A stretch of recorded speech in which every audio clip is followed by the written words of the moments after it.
నమస్కారం G news కి స్వాగతం. ముందుగా హెడ్లైన్స్ చూద్దాం. మంత్రులకు శాఖలు కేటాయిస్తూ ప్రభుత్వం ఉత్తర్వులు జారీ. పవన్ కళ్యాణ్ కు పంచాయతీరాజ్ తో పాటు రూరల్ డెవలప్మెంట్, నారా లోకేష్ కి ఐటీ శాఖ, వంగలపూడి అనితకు హోం మినిస్టర్ కేటాయించిన సీఎం చంద్రబాబు.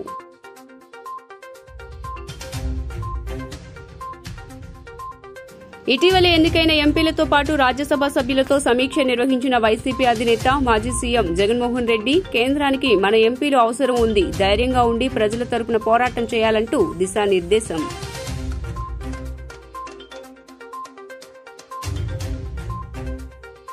కమ్మ కాపుల డెడ్లీ కాంబినేషన్ జగన్ ని ఇంటికి పంపిందన్న మాజీ ఎంపీ ఉండవల్లి, కసి పట్టుదల వల్లే చంద్రబాబు మరోసారి అధికారంలోకి వచ్చారంటూ వెల్లడి.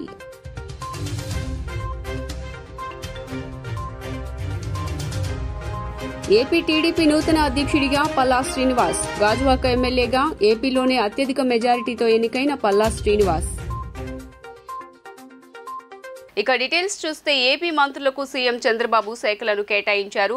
ప్రజాపాలనలో కొత్త అధ్యాయం మొదలవుతోందని పేర్కొన్నారు. పవిత్రమైన బాధ్యతలతో కూడిన ప్రస్థానాన్ని ప్రారంభిస్తున్న మంత్రులందరికీ బెస్ట్ విషెస్ తెలియజేస్తున్నాను అంటూ చంద్రబాబు ట్వీట్ చేశారు. ఏపీ మంత్రులకు నేడు శాఖలు కేటాయించారు. దీనిపై ముఖ్యమంత్రి చంద్రబాబు నాయుడు స్పందించారు. ప్రజలకు సుపరిపాలన అందించడమే ధ్యేయంగా నూతన మంత్రుల పనితీరు ఉండాలని ఆకాంక్షిస్తున్నట్టు తెలిపారు. ప్రజాపాలనలో కొత్త అధ్యాయం మొదలవుతోందని పేర్కొన్నారు. ఆంధ్రప్రదేశ్ రాష్ట్ర ఉప ముఖ్యమంత్రిగా నియమితులైన పవన్ కళ్యాణ్కు శుభాకాంక్షలు. ఏపీ కేబినెట్లోని మంత్రులు అందరికీ శాఖలు కేటాయించడం జరిగింది. వారందరికీ కూడా శుభాకాంక్షలు తెలుపుతున్నాను. మేం అందరం కలిసి రాష్ట్ర ప్రజలకు సేవ చేస్తామని, ప్రజాపాలన శకానికి నాంది పలుకుతున్నామని ప్రతిజ్ఞ చేశాం. మంత్రులుగా పోర్టుఫోలియోలు అందుకున్న మీరు మన ప్రజల ఆకాంక్షలకు నెరవేర్చడానికి కృషి చేస్తారని గట్టిగా నమ్ముతున్నాను. ఈ పవిత్రమైన బాధ్యతలతో కూడిన ప్రస్థానాన్ని ప్రారంభిస్తున్న మీ అందరికీ బెస్ట్ విషెస్ తెలియజేస్తున్నాను అంటూ చంద్రబాబు ట్వీట్ చేశారు. రాష్ట్రంలో కొత్త ప్రభుత్వం కొలువు తీరింది. మంత్రులుగా ప్రమాణం చేసిన 24 మందికి సీఎం చంద్రబాబు శాఖలు కేటాయించారు. ఈ మేరకు అధికారికంగా జాబితాను విడుదల చేశారు. అయితే వీరికి ఏ శాఖలు కేటాయిస్తారనే అంశంపై ఉత్కంఠ నెలకొంది. తాజాగా ఆ ఉత్కంఠకు తెరదించుతూ సీఎం చంద్రబాబు నాయుడు మంత్రులకు శాఖలు కేటాయించారు. జనసేన అధినేత పవన్ కళ్యాణ్కు డిప్యూటీ సీఎంతో పాటు పంచాయతీరాజ్, గ్రామీణాభివృద్ధి శాఖలు కేటాయించారు. నారా లోకేష్కు హెచ్ఆర్డీ, ఐటీ, ఆర్టీజీ శాఖలు కేటాయించారు. మరోవైపు సీఎం చంద్రబాబు నాయుడు వద్ద సాధారణ పరిపాలన, శాంతి భద్రతలు, పబ్లిక్ ఎంటర్ప్రైజెస్ అండ్ ఇతర మంత్రులకు కేటాయించని శాఖలు ఉన్నాయి. మంత్రులకు కేటాయించిన శాఖల వివరాల్లోకి వెళితే కొనిదెల పవన్ కళ్యాణ్ పంచాయతీరాజ్, గ్రామీణాభివృద్ధి అండ్ గ్రామీణ నీటి సరఫరా, అటవీ పర్యావరణం, science and technology. Nara Lokesh IT, electronics and communications, మానవ వనరుల అభివృద్ధి, ఆర్టీజీ. కింజరపు అచ్చెన్నాయుడు వ్యవసాయం, సహకార, మార్కెటింగ్, పశుసంవర్ధక, పాడి అభివృద్ధి, మత్స్య. కొల్లు రవీంద్ర గనులు అండ్ భూగర్భం, అబ్కారీ. నాదెండ్ల మనోహర్ ఆహార, పౌర సరఫరాలు, వినియోగదారుల వ్యవహారాలు. పొంగునూరు నారాయణ మున్సిపల్ అడ్మినిస్ట్రేషన్, పట్టణాభివృద్ధి. వంగలపూడి అనిత హోమ్ అండ్ విపత్తు నిర్వహణ. సత్యకుమార్ యాదవ్ ఆరోగ్య, కుటుంబ సంక్షేమం అండ్ వైద్య విద్య. నిమ్మల రామనాయుడు జల వనరుల అభివృద్ధి. ఎన్ఎండి ఫరూక్ న్యాయశాఖ, మైనార్టీ సంక్షేమం. ఆనం రామనారాయణ రెడ్డి దేవాదాయ శాఖ. పయ్యావుల కేశవ్ ఆర్థిక శాఖ, అసెంబ్లీ వ్యవహారాలు. అనగాని సత్యప్రసాద్ రెవెన్యూ, స్టాంపులు అండ్ రిజిస్ట్రేషన్. కొలుసు పార్థసారథి గృహ నిర్మాణం, సమాచార, పౌర సంబంధాలు.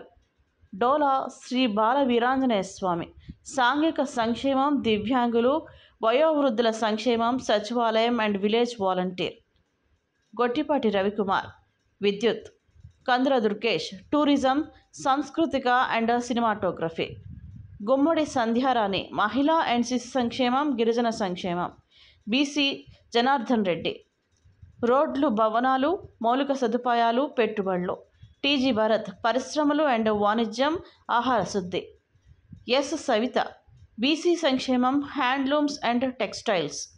వాసంశెట్టి సుభాష్ కార్మిక, కర్మాగార, బాయిలర్స్ అండ్ వైద్య బీమా సేవలు. కొండపల్లి శ్రీనివాస్ ఎంఎస్ఎంఈ సెర్ఫ్. మండిపల్లి రాంప్రసాద్ రెడ్డి రవాణా శాఖ, యోజన అండ్ క్రీడలు.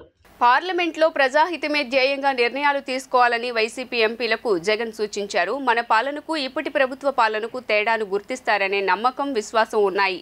ప్రతి ఇంట్లో మన ప్రభుత్వం చేసిన మంచి ఉందన్నారు. నా వయసు చిన్నదే, నాలో సత్తువ ఇంకా తగ్గలేదు. 14 నెలలు పాదయాత్ర చేశాను. దేవుడి దయ వల్ల అన్ని రకాల పోరాటాలు చేసే శక్తి కూడా ఉందని ఎంపీలకు భరోసా ఇచ్చారు. తాడేపల్లి పార్టీ కార్యాలయంలో జగన్ ఎంపీలతో సమావేశమయ్యారు. పార్లమెంట్లో మనకు 11 మంది రాజ్యసభ సభ్యులు, 4 లోక్సభ సభ్యులు ఉన్నారని, మొత్తంగా 15 మంది ఎంపీలు మన పార్టీకి ఉన్నారు. టీడీపీకి 16 మంది ఉన్నారు. అందువల్ల మన పార్టీ కూడా చాలా బలమైనదే. మనల్ని ఎవరూ ఏమీ చేయలేరని ధీమా వ్యక్తం చేశారు.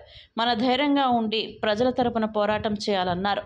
2019 నుంచి 2024 మధ్య ప్రభుత్వం ఎప్పుడు వచ్చిందో, ఎప్పుడు మన పరిపాలనా కాలం ముగిసిందో తెలియదు. ఈసారి కూడా అంతే. 5 ఏళ్లు ఇట్టే గడిచిపోతాయని ఎంపీలకు ధైర్యం చెప్పారు.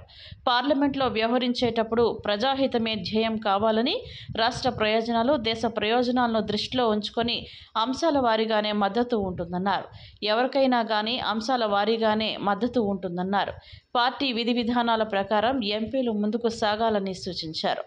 ప్రజల ముందు తలెత్తుకునేలా పార్లమెంట్లో ఎంపీలు ముందుకు సాగాలని, రాజకీయంగా ఇప్పుడు మనం ఎదుర్కొంటున్న పరిస్థితులు తాత్కాలికమన్నారు. మన పరిపాలనను, చంద్రబాబు పరిపాలనను ప్రజలు గమనిస్తూనే ఉంటారన్నారు. ఖచ్చితంగా మనం తిరిగి ప్రజల విశ్వాసాన్ని పొందగలుగుతామనే నమ్మకం, విశ్వాసం ఉన్నాయన్నారు. ఈలోగా మనం ధైర్యాన్ని కోల్పోకూడదని సూచించారు. ఇదివరకట్లాగానే రాజ్యసభలో పార్టీ నాయకుడిగా విజయసాయిరెడ్డి కొనసాగుతారని జగన్ ప్రకటించారు. లోక్సభలో పార్టీ నాయకుడిగా మిథన్ రెడ్డి వ్యవహరిస్తారని, పార్లమెంటరీ పార్టీ నాయకుడిగా వైవి సుబ్బారెడ్డి బాధ్యతలు నిర్వహిస్తారని జగన్ స్పష్టం చేశారు. తాను అందరికీ అందుబాటులో ఉంటానన్నారు. ఎంపీలంతా కలిసి కూర్చొని చర్చించుకుని ఆ మేరకు అడుగులు ముందుకు వేయాలని సూచించారు. పార్టీ పరంగా వ్యవహరించాల్సిన అంశాలను పరస్పరం చర్చించుకొని నిర్ణయాలు తీసుకోవాలన్నారు. ఎంపీలుగా మీరు వేసే ప్రతి అడుగు పార్టీ ప్రతిష్టను పెంచేదిగా ఉండాలన్నారు. పార్టీ కోసం మీరు కష్టపడండి, పార్టీ మిమ్మల్ని గుర్తుపెట్టుకుంటుందని హామీ ఇచ్చారు.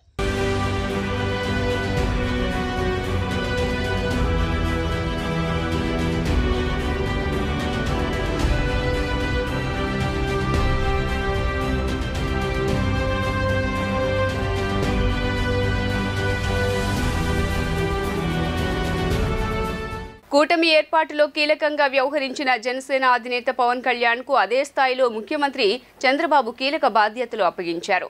రాష్ట్ర ఉప ముఖ్యమంత్రి హోదాతో పాటు పంచాయతీరాజ్, గ్రామీణాభివృద్ధి, త్రాగునీటి సరఫరా, పర్యావరణం, అటవీ సహా సైన్స్ అండ్ టెక్నాలజీ శాఖలు అమాత్యులుగా నియమించారు. ఎన్డీఏ శాసనసభాపక్ష నేతల సమావేశంలో పవన్కు దాదాపు సీఎం స్థాయిలో ప్రత్యేక ప్రాధాన్యతను కల్పిస్తామని చెప్పినట్లుగానే సీఎం చంద్రబాబు ప్రభుత్వంలో కీలక బాధ్యతను అప్పగించారు. కృత్తివెన్ను మండలం సీతనపల్లి వద్ద శుక్రవారం తెల్లవారుజామున జరిగిన ఘోర రోడ్డు ప్రమాదంలో మృతులకు ఒక్కొక్కరికి 5 లక్షల రూపాయల ఎక్స్గ్రేషియాను మంత్రి కొల్లు రవీంద్ర ప్రకటించారు.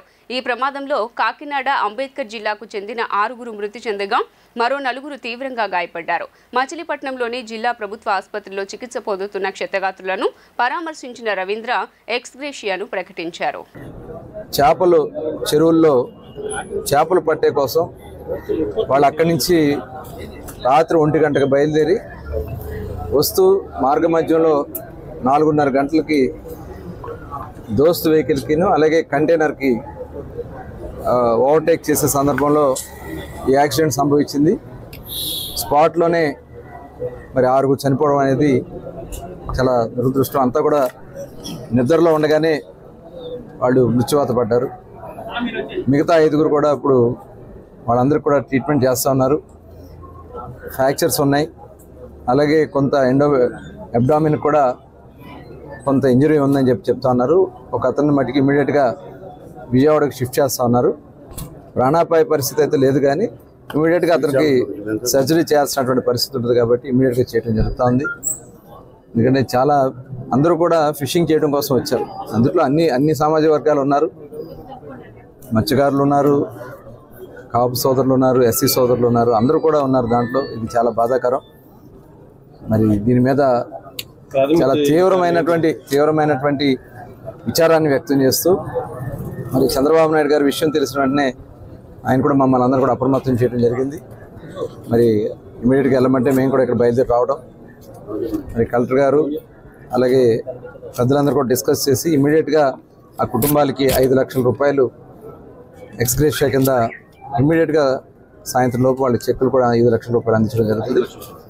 అలాగే ఇంకా చంద్రబాబు నాయుడు గారితో మాట్లాడి ఇంకేదైనా అవకాశం ఉంటే తప్పకుండా ఆ కుటుంబాలకి ఒక్కొక్కరికి 5 లక్షల రూపాయలు చొప్పున 6గురికి 6×5 30 లక్షల రూపాయలు ఇవ్వడం. అవన్నీ కూడా ఇంజోర్డ్ కానీ ఇవన్నీ కూడా ఒకసారి డిస్కస్ చేసి మళ్ళీ ఫైనల్గా వాళ్ళకి ఆదుకోవడం కూడా జరుగుతుంది. అలాగే వెహికల్ ఇన్సూరెన్స్ కూడా ఉంటుంది కాబట్టి వాళ్ళకి వెహికల్ ఇన్సూరెన్స్ కూడా ఇమీడియట్గా వచ్చే విధంగా కుటుంబాన్ని అన్ని విధాలా కూడా ఆదుకోవడానికి అన్ని రకాలైనటువంటి చర్యలు తీసుకోవడం జరుగుతుంది. టీడీపీ రాష్ట్ర అధ్యక్షుడిగా గాజువాక ఎమ్మెల్యే పల్లా శ్రీనివాసరావు నియమితులయ్యారు. ప్రస్తుత అధ్యక్షుడు అచ్చెన్నాయుడుకు మంత్రిగా అవకాశం కల్పించారు. ఈ నేపథ్యంలో బీసీ యాదవ వర్గానికి చెందిన శ్రీనివాసరావును పార్టీ అధినేత చంద్రబాబు నాయుడు రాష్ట్ర చీఫ్గా నియమించారు. కీలక పదవి వరించడంతో CM Chandrababu, Nara Lokesh, TDP politburo సభ్యులకు కృతజ్ఞతలు చెబుతూ పల్లా శ్రీనివాసరావు ట్వీట్ చేశారు. చిరంజీవికి మోదీ బంపర్ ఆఫర్. పెద్దన్నయ్యకు పెద్ద పదవి దక్కబోతోందా? ఇండస్ట్రీకి పెద్ద దిక్కుగా ఉన్న మెగాస్టార్ చిరంజీవికి ప్రధాని మోదీ బంపర్ ఆఫర్ ఇచ్చినట్లుగా సమాచారం. చిరుకు రాజ్యసభ సీట్ను ఆఫర్ చేస్తున్నట్లు తెలుస్తోంది. ఏపీలో టీడీపీ, జనసేన, బీజేపీ కూటమి అధికారాన్ని చేపట్టింది. ఈ క్రమంలోనే పాలన మీద కూడా ప్రభుత్వం ఫోకస్ పెట్టింది. ఈ క్రమంలోనే చిరంజీవిని రాజ్యసభకు పంపించి బీజేపీ లాభం పొందాలనుకున్నట్లు సమాచారం. మన జీవితాలను మార్చేది చదువు మాత్రమేనని, విద్యార్థులు క్రమశిక్షణతో విద్యను అభ్యసించి ఉన్నత శిఖరాలకు ఎదగాలని విజయవాడ తూర్పు ఎమ్మెల్యే గద్దె రామ్మోహన్ విద్యార్థులను ఉద్దేశించి పేర్కొన్నారు. ప్రభుత్వ స్కూళ్లలో మంచి మౌలిక వస్తువులు కల్పించేందుకు తమ ప్రభుత్వం చిత్తశుద్ధితో కృషి చేస్తోందని ఈ సందర్భంగా స్పష్టం చేశారు. విజయవాడ తూర్పు నియోజకవర్గం 22వ division SV Reddy municipal corporation high స్కూల్లో విద్యార్థులకు పుస్తకాలను ఉచితంగా పంపిణీ కార్యక్రమం శుక్రవారం నిర్వహించారు. ఈ కార్యక్రమానికి ఎమ్మెల్యే గద్దె రామ్మోహన్ ముఖ్య అతిథిగా హాజరై విద్యార్థులకు పుస్తకాలను అందజేశారు. అనంతరం ఆయన మీడియాతో మాట్లాడుతూ పేదల బ్రతుకులను మార్చేది విద్య మాత్రమేనన్నారు. ప్రభుత్వ పాఠశాలలో చదువుకునే విద్యార్థులను అన్ని విధాలా ప్రోత్సహించేలా ప్రభుత్వం పనిచేస్తున్నాయని చెప్పారు. విద్యార్థులు క్రమశిక్షణతో చదివి ఉన్నత స్థాయికి చేరుకోవాలని ఆకాంక్షించారు. స్కూల్ యూనిఫామ్లు, పుస్తకాలు, మధ్యాహ్న భోజనం వంటివి అమలు చేస్తున్నామని, మరింత మౌలిక వసతులు కల్పించేలా ప్రభుత్వం కృషి చేస్తుందన్నారు. అనంతరం విద్యార్థులకు భోజనం తయారు చేసే వంటశాలను పరిశీలించారు. అంగన్వాడీలను అడిగి వివరాలను తెలుసుకోవడంతో పాటు సరుకులను పరిశీలించారు.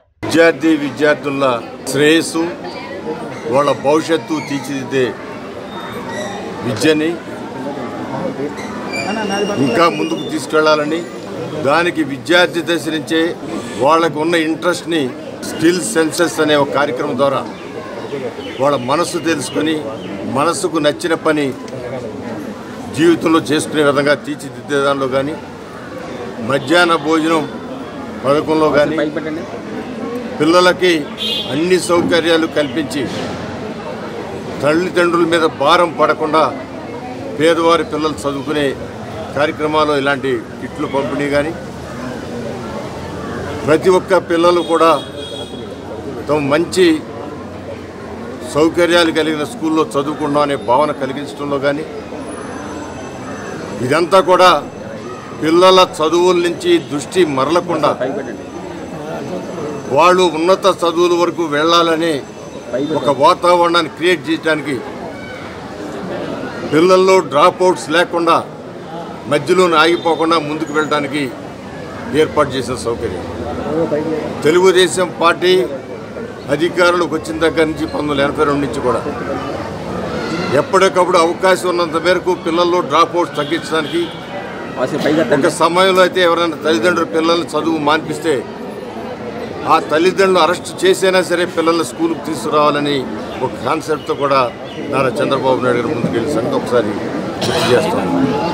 ఎందుకంటే ఆ కుటుంబం యొక్క ఆర్థిక స్థితిని మార్చగలిగిన ఏకైక ఆయుధం విద్య కాబట్టి ఆ విద్యలో ఖచ్చితంగా బలవంతంగా సరే పిల్లల్ని చదివించాలి. కమ్మ కాపుల డెడ్లీ కాంబినేషన్ జగన్ను ఇంటికి పంపిందని మాజీ ఎంపీ ఉండవల్లి అరుణ్ కుమార్ అన్నారు. కసి పట్టుదల వల్లే చంద్రబాబు మరోసారి అధికారంలోకి వచ్చారు. బాబుపై జగన్ కక్ష సాధింపు చర్యలు చేసినట్లు ప్రజలు నమ్మారు. మద్య నిషేధ హామీ విస్మరణ కూడా ఆయనపై వ్యతిరేకత వచ్చేలా చేసింది. వైసీపీ నేతలు బూతులు మాట్లాడటం మానుకోవాలి. అలాంటి వారి వల్లే కొంతమంది ఆ పార్టీకి దూరమయ్యారని అనిపిస్తోందని పేర్కొన్నారు. జగన్మోహన్ రెడ్డిని దించడమే ఈ ఎలక్షను, ఇంకా మిగతావన్నీ పక్కనట్టండి. జగన్మోహన్ రెడ్డిని దించడమే ఈ ఎలక్షన్ అని ప్రజల్లో ఆలోచన మార్చిన వాడు మాత్రం పవన్ కళ్యాణ్. ఎందుకంటే ఆడు బీజేపీ ఎలియన్స్ లో ఉంటూ వాళ్ళతో కన్సల్ట్ చేయకుండా ఇక్కడికి వచ్చి జైలు దగ్గర ఆయన ప్రకటించాడు. ఆ ప్రకటించడంతో ఓకే వాళ్ళు వచ్చినా రాపోయినా పవన్ కళ్యాణ్ వచ్చేస్తాడు రా. పవన్ కళ్యాణ్ రావటమే నేను అనేకసార్లు చెప్పాను, డెడ్లీ కాంబినేషన్. కాపు కమ్మ కలవటం అనేది చాలా డెడ్లీ కాంబినేషన్. ఎన్నికల సమయంలో ఇచ్చిన ప్రధాన హామీలను నెరవేరుస్తూ ముఖ్యమంత్రి చంద్రబాబు తొలి సంతకం చేయటం హర్షణీయమని విజయవాడ తూర్పు నియోజకవర్గ ఎమ్మెల్యే గద్దె రామ్మోహన్ వ్యాఖ్యానించారు. రాష్ట్రంలో సుపరిపాలన ప్రారంభమైందని, అన్ని వర్గాలకు మేలు జరుగుతుందన్నారు.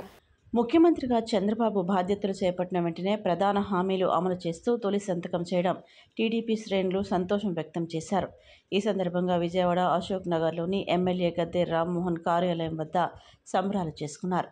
సీఎంకు కృతజ్ఞతలు తెలుపుతూ ప్లకార్డులు ప్రదర్శిస్తూ సంతోషం వ్యక్తం చేశారు. అనంతరం ఎమ్మెల్యే గద్దె మాట్లాడుతూ సీఎంగా బాధ్యతలు చేపట్టిన వెంటనే ఇచ్చిన హామీలను అమలు చేయడం సంతోషకరమన్నారు. గత ప్రభుత్వం పెన్షన్ దశల వారీగా పెంచిందని గుర్తు చేశారు. కానీ తమ ప్రభుత్వం అధికారంలోకి రాగానే ఒకేసారి ఈ 1000 రూపాయలను పెంచిందని చెప్పారు. మెగా డిఎస్సిని ప్రకటించి నిరుద్యోగులకు శుభవార్త చెప్పిందన్నారు. నారా చంద్రబాబు నాయుడు గారు అధికారం చేపట్టిన తర్వాత తొలి సంతకాలుగా ముఖ్యమైన నిరుద్యోగుల కోసం డిఎస్సి, అదేవిధంగా వృద్ధులు, వితంతువులు, అదేవిధంగా వికలాంగులు వాళ్ళకి పెన్షన్లు గతంలో జగన్మోహన్ రెడ్డి గారు 1000 రూపాయలు పెంచడానికి 5 సంవత్సరాలు కుంటి డేకినట్టుగా కాకుండా ఒకేసారి ఒకే సంతకంతో 1000 రూపాయలు, 3000 రూపాయల పెన్షన్ 1000 రూపాయలు, వికలాంగులకైతే 3000 రూపాయల పెన్షన్ని 6000 రూపాయలు చేయటమే కాకుండా మొట్టమొదటి నెలలో రేపు జూలై 1కి 15000 రూపాయలు ఇచ్చే విధంగా, అదేవిధంగా అనారోగ్యంగా ఇబ్బందులు పడుతున్న వాళ్ళకి కొన్ని వాళ్ళ మంచం మీద ఉన్న వాళ్ళకి 15000 రూపాయలు నెలకు ఇచ్చే విధంగా ఒక గొప్ప కార్యక్రమానికి ఈ రోజున సంతకాలు చేయడం జరిగింది. అదేవిధంగా ఇంకా కూడా ఈ ల్యాండ్ టైటిల్ యాక్ట్ని రద్దుపరుస్తామని ఏదైతే ప్రామిస్ చేశామో మేనిఫెస్టోలో దాన్ని రద్దుపరిచే దానిలో, అదేవిధంగా ఇంకా కార్యక్రమాలు 2 కార్యక్రమాలు, అది అన్నా క్యాంటీన్లు. మనందరికీ తెలుసు అన్నా క్యాంటీన్లు అన్ని రాష్ట్రాల్లో, తమిళనాడులో అమ్మా క్యాంటీన్ అని జరుగుతూ ఉంది. అదేవిధంగా తెలంగాణలో ఉచిత భోజనం జరుగుతూ ఉంది, కర్ణాటకలో జరుగుతూ ఉంది. ఈ రాష్ట్రంలో ఉన్న కార్యక్రమాన్ని రద్దుపరిచిన దుర్మార్గమైన వ్యక్తి జగన్మోహన్ రెడ్డి గారు. మరలా ఆ కార్యక్రమాన్ని అన్నా క్యాంటీన్ మరలా మొదలుపెట్టే విధంగా పేదవాళ్ళకి 5 రూపాయలకే భోజనం ఏర్పాటు చేసే విధంగాను. తెలుగుదేశం, జై జనసేన, జై బీజేపీ కూటమి. ఈ రోజున కూటమి ప్రభుత్వాన్ని ఏర్పాటు చేయాలని ప్రజలందరూ కూడా ఒక అఖండమైన విజయాన్ని, చారిత్రాత్మక విజయాన్ని చేకూర్చడం జరిగింది. అయితే మనందరికి కూడా తెలుసు, పెద్దల్ని గౌరవించుకోవటం అనేది మన సాంప్రదాయం. మరి అలాంటి సాంప్రదాయాన్ని నిజం చేస్తూ ఈ రోజున మొదటి సంతకాల్లో ఒక సంతకంగా మొట్టమొదటగా మరి వృద్ధులకి ఆ రోజున 200 రూపాయల నుంచి 2000 రూపాయలు చేసిన 2000 రూపాయలని ఈ రోజున గతం మనం 3000 రూపాయలు చేస్తామని చెప్పాం. కానీ అతనికి మనసు రాల. చివరి నెలలో 5 సంవత్సరాలు పూర్తయిన తర్వాత 3 నెలలు 3000 చేయటం జరిగింది. ఇవాళ మనం 4000 రూపాయలు మొదటి రోజునే మరి వృద్ధులకి 4000 రూపాయలు, అదేవిధంగా వికలాంగులకి 3000 నుంచి ఒకేసారి 6000 రూపాయలు చేయటం జరిగింది. మరి అదేవిధంగా కిడ్నీ లివర్ ట్రాన్స్ప్లాంటేషన్ జరిగిన వాళ్ళకి 10,000 రూపాయలు, అంతేకాకుండా పూర్తిగా బెడ్ రిడెన్ అంటే మంచం మీద నుంచి లేవలేని వాళ్ళకి 15,000 రూపాయలు ఇవ్వటం. అంటే ఇదంతా కూడా మనం ఈ రోజున వృద్ధుల్ని గౌరవించుకునే దానిలో, మరి వాళ్ళకి చేయూతనిచ్చే దానిలో ప్రథమ స్థానాన్ని మరి ఈ రోజున నారా చంద్రబాబు నాయుడు గారు, అదేవిధంగా కూటమి ఈ రోజున ఈ ప్రభుత్వం ఏర్పాటు చేసినందుకు మనం ఘనంగా మరి ఆయన్ని ఈ రోజున సత్కరించుకోవాల్సిన అవసరాన్ని ఈరోజు తెలియజేస్తూ ఉన్నాను. అంతేకాకుండా ముఖ్యంగా ల్యాండ్ టైటిలింగ్ డీడ్, బీఎస్ఎన్ఎల్ను సాంకేతికంగా ఆధునీకరించేందుకు చర్యలు చేపడుతున్నామని Andhra Pradesh telecom circle chief general manager Seshachalam తెలిపారు. ఇందులో భాగంగా రాష్ట్రంలోని వివిధ ప్రాంతాల్లో బీఎస్ఎన్ఎల్ ఆస్తులను అమ్మకం మరియు లీజుకు ఇచ్చేందుకు నిర్ణయించామని తెలియజేశారు. విజయవాడ చుట్టుగుంట వద్ద ఉన్న BSNL కార్యాలయం వద్ద ఏర్పాటు చేసిన మీడియా సమావేశంలో వివరాలను వెల్లడించారు. ఆసక్తి ఉన్నవారు ఆన్లైన్ ద్వారా బిడ్ సమర్పించాలని జూలై 1 మధ్యాహ్నం 3 గంటల వరకు సమయం ఉంటుందన్నారు. BSNL ఏపీలో ల్యాండ్స్ మానిటైజ్ చేయడానికి బిడ్డింగ్ అంటూ స్టార్ట్ అయిందండి. ఇది నిన్న 13వ తారీఖు జూన్ నుంచి 1వ తారీఖు 1 జూలై వరకు బిడ్డింగ్ జరుగుతుంది. దీనికి ఇంట్రెస్ట్ ఉండే వాళ్ళందరూ కూడాను మా వెబ్సైట్లో విజిట్ చేయడం ద్వారా మీరు రిజిస్టర్ చేసుకోవచ్చు. MSTC ద్వారా దీని సేల్ జరుగుతుంది, తర్వాత ఆక్షన్ కూడా జరుగుతుంది. ఈ ల్యాండ్స్ ముఖ్యంగా మనకి చాలా ముఖ్యమైన లొకేషన్స్లో ఉన్నాయి. అది మనకి కృష్ణాలో అయితే మనకి కొండపల్లిలో ఉందండి, అదేవిధంగా పాలకొల్లులో ఉంది, అదేవిధంగా తునిలో కూడాను మనకి ఉన్నాయి. ఈ ల్యాండ్స్ ఆల్మోస్ట్ మెయిన్ ఏరియాస్లో ఉన్నాయి. ల్యాండ్ మెయిన్ రోడ్డుకి ఆనుకొని ఉన్నాయి. చాలా కమర్షియలీ వాల్యుబుల్ ల్యాండ్స్. ఆల్మోస్ట్ ఒక్కొక్క ల్యాండ్ 10 to 12 వర్క్స్ వరకు మనము 10 to 12 crores వరకు మనము దాటి బేస్ ప్రైస్ ఇచ్చాము వాటికి. దాని మీద యాక్చువల్గా బిడ్డింగ్ ప్రకారంగా రేట్స్ జరుగుతాయి. ఒక్కొక్కటి ఆల్మోస్ట్ 1.5 acre వరకు ఉన్నాయండి. పాలకొల్లు మటుకు ఆల్మోస్ట్ 1 acre అంటే 4,000 square meters 4,500 square meters ఉంది. మిగతావన్నీ 1.5 acres వరకు ఉన్నాయి చాలా మంచి లొకేషన్స్లో. సో BSNL మనకి మీ అందరికీ తెలిసిన విషయమే, ల్యాండ్స్ మానిటైజేషన్ చేయడమే కాకుండా రెంట్స్లో కూడాను BSNL చాలా మట్టుకు వేకెంట్ స్పేసెస్ని రెంట్ కింద ఇస్తున్నది. ఇప్పటికే చాలా ఆర్గనైజేషన్స్ ఇవ్వడం ద్వారా ఏపీలోనే మనకి ఆల్మోస్ట్ 10 crores వరకు మనకి ఒక ఏడాదిలో మనకి రియలైజ్ చేయడం జరిగింది. అంతేవిధంగా ల్యాండ్స్ మానిటైజ్ చేయడం ద్వారా 40 కోట్ల వరకు లాస్ట్ ఇయర్ మొదలుపెట్టాము. కువైట్ అగ్ని ప్రమాదంలో మరణించిన భారతీయుల మృతదేహాలు స్వదేశానికి చేరుకున్నాయి. ప్రమాదం అనంతరం అక్కడికి వెళ్లిన కేంద్ర మంత్రి VK సింగ్ 45 మృతదేహాలను ఇండియన్ ఎయిర్ ఫోర్స్ విమానంలో కేరళలోని కొచ్చికి తీసుకువచ్చారు. వీరిలో అత్యధికంగా కేరళకు చెందిన వారే ఉన్నారు. ఆయా మృతదేహాలను బాధిత కుటుంబాలకు అప్పగించనున్నారు. కాగా ఈ నెల 12న కువైట్లో జరిగిన ఘోర ప్రమాదంలో 45 మంది భారతీయులు సజీవ దహనమయ్యారు.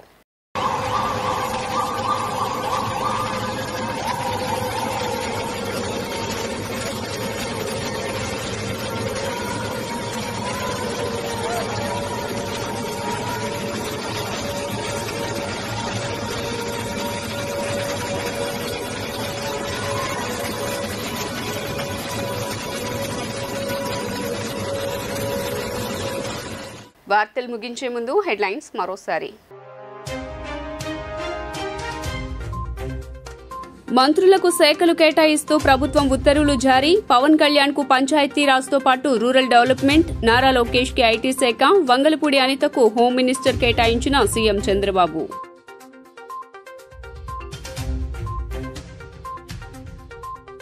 ఇటీవల ఎన్నికైన ఎంపీలతో పాటు రాజ్యసభ సభ్యులతో సమీక్ష నిర్వహించిన వైసీపీ అధినేత మాజీ సీఎం జగన్మోహన్ రెడ్డి కేంద్రానికి మన ఎంపీలు అవసరం ఉంది, ధైర్యంగా ఉండి ప్రజల తరపున పోరాటం చేయాలంటూ దిశానిర్దేశం.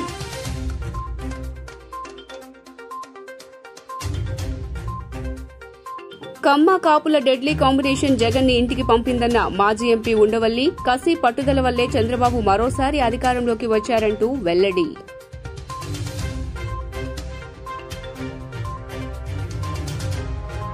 ఏపీ టీడీపీ నూతన అధ్యక్షుడిగా పల్లా శ్రీనివాస్, గాజువాక ఎమ్మెల్యేగా ఏపీలోనే అత్యధిక మెజారిటీతో ఎన్నికైన పల్లా శ్రీనివాస్.